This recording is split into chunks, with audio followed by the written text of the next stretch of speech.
हमारी हिंदुस्तानी परंपरा में भगवान शिव का अनन्य साधारण महत्व है।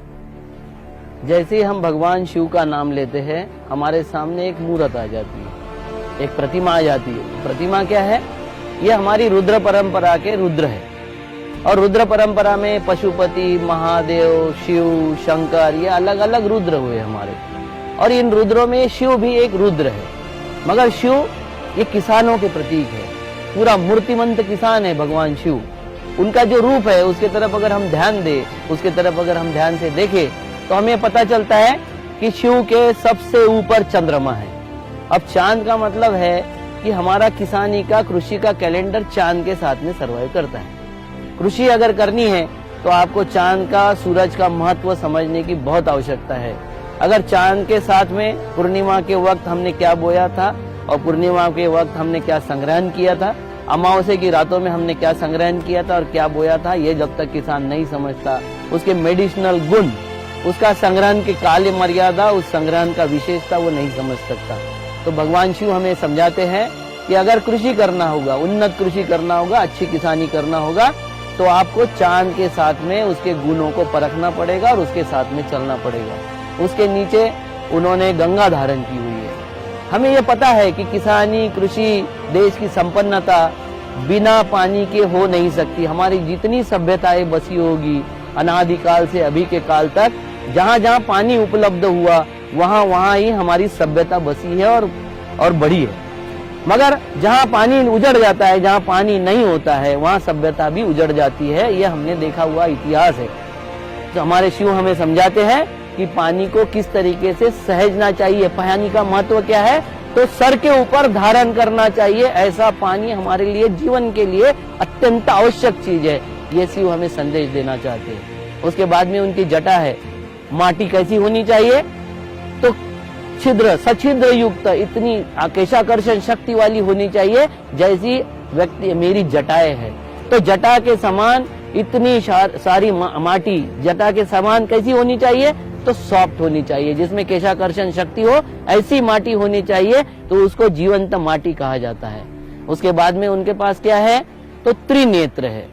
तीसरा नेत्र है शिव जी के पास में। तीसरा नेत्र क्या समझाता है? कि जब तक किसान को ये समझ में नहीं आएगा कि कौन सा पंछी कितने ऊंचाई पर घोंसला बना रहा है, कौन सी चींटी को पर आए है, कौन से कीट को पर आए है, वो कैसी आवाज में चित्कार कर रहा है, ये जब तक नहीं समझेगा, वो जब तक नेचर का, बारिश का अनुमान नहीं कर सकता। जब तक वो अनुमान उसे नहीं समझेगा, तो उसको जो चीज दिखाई दे रही है उसका आकलन करने की क्षमता उसके पास में होनी चाहिए। भविष्य में देखने की क्षमता उसके पास में होनी चाहिए।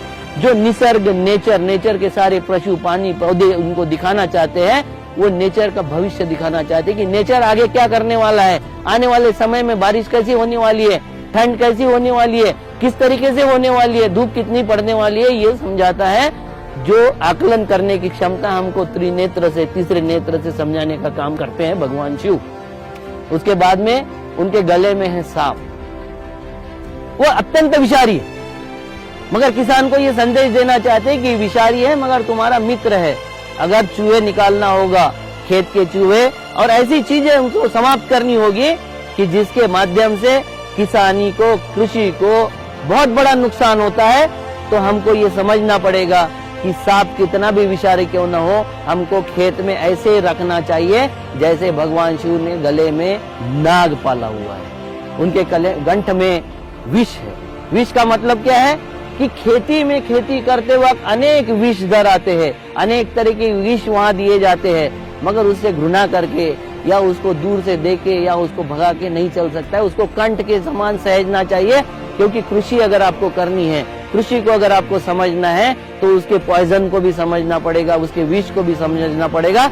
जब विष पान करोगे, जब ही अमृत आप दे सकते हो। उसके बाद में उनके एक हाथ में त्रिशूल है।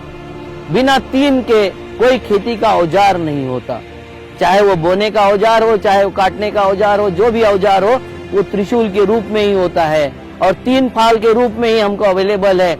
एक हाथ में उनके डमरू है।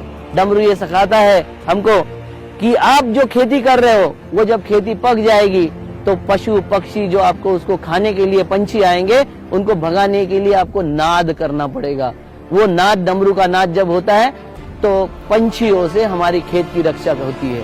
दूसरा उनके वो कमर में शंख है, कमर में वो बिगुल होता है, बिगुल जो जानवर के सींग का बिगुल है, वो इतनी उसकी ध्वनि जो होती है वो कर्कश ध्वनि होती है, एकदम कर्कश, जिसके बजाने से जानवर जो खेत को नुकसान पहुंचाने वाले जानवर है वो भी खेत छोड़ के और उनका एरिया छोड़ के भाग जाते हैं कि उस ध्वनि से वो डरते हैं। और उसके द्वारा खेत की कैसी रक्षा करना है वो किसान को समझा रहे हैं भगवान शिव। उसके बाद में व्याघ्रांबर उन्होंने लपेटा हुआ है, ये बताते हैं कि व्याघ्रांबर शेर जैसा जानवर वो हमारे कितने उपयोगी है, किस तरीके का उपयोग किसी भी जानवर का हमारे लिए हो सकता है, हमारी संस्कृति संवर्धन के लिए और किसानी संवर्धन के लिए किस तरीके से उपयोग हो सकता है, ये समझाने का काम भगवान शिव कर रहे हैं। उसके बाद में उनके पैर में खड़ाऊ है, खड़ाऊ लकड़ी की होती है, जिसमें सारे आपको संत सन्यासी साधु जो हो गए वो खड़ाऊ पहने हुए नजर आते हैं। खड़ाऊ का मतलब नहीं समझे तो खड़ाऊ का अर्थ कुछ नहीं होगा, मतलब समझ नहीं तो उपयोगिता समझनी पड़ेगी। उपयोगिता किस पेड़ का बना हुआ खड़ाऊ है उसके ऊपर उसके औषधीय गुण है। और दूसरा, खड़ाऊ का जो अंगूठा होता है वो आपको एकाग्र चित्त करता है, आपको एकाग्र बनाता है, तो उसका वो महत्व है। दूसरा, भगवान शिव नंदी पे सवार है, बिना नंदी के कोई खेती नहीं हो सकती है, बिना खाद की कोई खेती नहीं हो सकती, गोवंश की रक्षा किए बिना खेती नहीं हो सकती, वो ये समझा रहे हैं भगवान शिव। हम अगर शिव को नहीं समझे उस तरीके से तो खाली रुद्राभिषेक करके और बाकी कर्म कांड करके हम ना तो शिव को प्रसन्न कर सकते हैं, ना हमको खुद को संपन्न कर सकते हैं, ना हमारी संस्कृति का संवर्धन होगा, ना किसी भी चीज का संवर्धन, ना देश का संवर्धन हो सकता है, ना देश सशक्त हो सकता है, ना समाज सशक्त हो सकता है। ये हमको बहुत पूर्णता से समझने की आवश्यकता है।